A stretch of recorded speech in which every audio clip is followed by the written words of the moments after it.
আজকে আলোচনা করব ভবানীপুর বিধানসভা, যেটা মুখ্যমন্ত্রীর বিধানসভা, ওই বিধানসভা অনুযায়ী 2024 সালে ভবানীপুর বিধানসভায় এখানে বিজেপি ভোট পায় দেবশ্রী চৌধুরী এই বিধানসভায় 54,164 ভোট এবং টিএমসি ভোট পায় 62,461 ভোট মালা রায় এবং সিপিআইএমের ভোট পায় শাহ আলম, তিনি ভোট পায় 14,006 ভোট। অর্থাৎ কলকাতার দক্ষিণের অন্তর্ভুক্ত লোকসভায় ভবানীপুর বিধানসভায় এখানে কিন্তু টিএমসি এগিয়ে থাকে এবং বিজেপি হলো দ্বিতীয় নাম্বার থাকে এবং তৃতীয় স্থানে থাকে হলো সিপিএম। 2021 সালে ভবানীপুর বিধানসভায় এখানে মমতা ব্যানার্জি ভোটে দাঁড়ায়নি, তিনি দাঁড়িয়েছিল নন্দীগ্রামে। তার বিপক্ষে দাঁড়ায় শোভনদেব চট্টোপাধ্যায় তৃণমূল থেকে ভবানীপুরে। তখন তিনি ভোট পান 2021 সালে 73,505 ভোট। শতাংশ অনুসারে তিনি পান 57.78% ভোট পান এবং ভোট বৃদ্ধি পায় 10.04% সেই সময় 2021 সালে বৃদ্ধি পায়। এবং বিজেপি থেকে রুদ্রনীল ঘোষ, তিনি ভোট পান 44,786 ভোট এবং শতাংশ অনুযায়ী তিনি ভোট পান 35.16% এবং ভোট এখানে বিজেপিরও বৃদ্ধি পায় প্লাস হলো 16.00। কংগ্রেস এখানে ভোট পায় মোহাম্মদ সাদাব হোসেন, তিনি ভোট পান 5,211 ভোট, শতাংশ অনুযায়ী 4.09 এবং তার ভোট কমে যায় 0.25।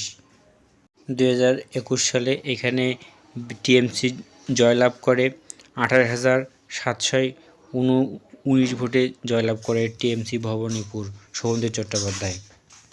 2021 সালে যখন তৃণমূল কংগ্রেস সব আসনে জয়লাভ করে সরকার গঠন করে, কিন্তু মমতা ব্যানার্জির যিনি যে আসনে ওই আসনে কিন্তু পরাজিত হয় কাঁথি থেকে, তখন তিনি আবার হলো পুনরায় ভবানীপুরে উপনির্বাচনে দাঁড়ায় এবং শোভনদেব চট্টোপাধ্যায় পদত্যাগ করে।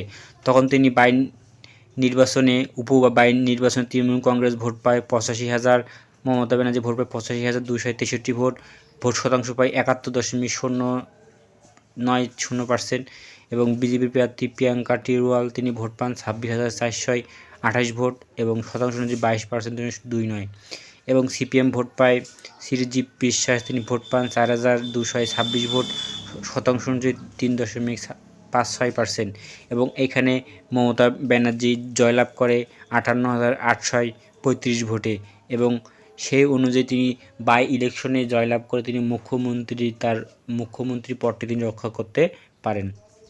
2016 সালে বিধানসভায় এই ভবানীপুর বিধানসভায় মমতা ব্যানার্জি হিসেবে দাঁড়ায়। তখন তিনি এই বিধানসভায় তৃণমূল কংগ্রেসের পক্ষ থেকে ভোট পায় 65,520 ভোট এবং শতাংশ অনুযায়ী তিনি ভোট পান 47% অনুযায়ী ভোট পান এবং তার ভোট কমে যায় -29.79% ভোট কমে যায়।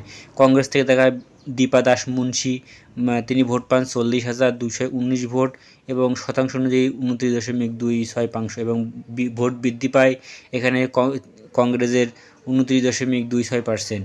বিজেপি তখন ভোটে দাঁড়ায় চন্দ্রকুমার বোস, তিনি ভোট পান 26,299 ভোট, এখানে শতাংশ অনুযায়ী 19% ভোট পায় এবং ভোট বৃদ্ধি পায় 19% ভোট বৃদ্ধি পায়। এখন 2016 সালে মমতা ব্যানার্জি তার দল থেকে তৃণমূল কংগ্রেসের থেকে এইখানে 25,301 ভোটে জয়লাভ করে।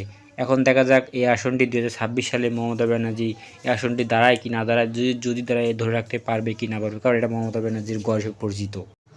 আমার এই চ্যানেলটা যদি ভালো দেখে থাকে আপনারা সাবস্ক্রাইব করে রাখবেন, তাহলে প্রতিনিয়ত কোনো না কোনো তথ্য পেয়ে থাকবেন। ধন্যবাদ।